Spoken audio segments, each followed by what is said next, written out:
நேர்த்தியாய் செய்து முடிக்கிறவர் ஆண்டவர் இயேசு. ஆமென். அவர் இந்த உலகத்தை தம்முடைய வார்த்தையினால உருவாக்கினார் என்று சொல்லி வேதம் சொல்லுகிறது. இந்த உலகத்தில் அத்தனை காரியங்களையும் ஆண்டவர் இயேசு நேர்த்தியாக படைத்திருக்கிறார். அவர் நேர்த்தியாக செய்வார். அதினதின் காலத்துல நேர்த்தியாய் செய்து முடிப்பாராம். இந்த பிரசங்கம் 3ஆம் அதிகாரம் 1 மற்றும் 2வது வசனத்தை மாத்திரம் உங்களுக்கு நான் காண்பித்து கொடுக்க விரும்புகிறேன். ஒவ்வொன்றிற்கும் ஒவ்வொரு காலம் உண்டு.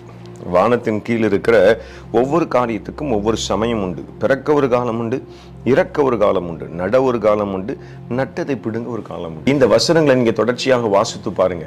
பிரசங்கம் 3ஆம் அதிகாரம் 1லிருந்து 10 வரைக்கும் வாசித்து பார்ப்பீங்கன்னா அதில் அருமையாக ஒவ்வொன்றுக்கும் ஒவ்வொரு காலம் உண்டு என்பதை வேதம் அருமையாக காண்பித்து கொடுக்கிறது.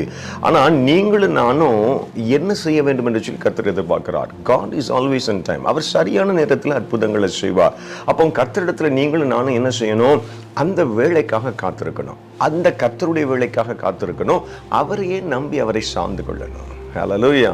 அப்படி செய்வோமேனா யாவற்றையும் அதினதின் காலத்துல நேர்த்தியாய் செய்து முடிக்கிற கர்த்தர் உங்களுக்கும் அற்புதங்களை செய்வார்.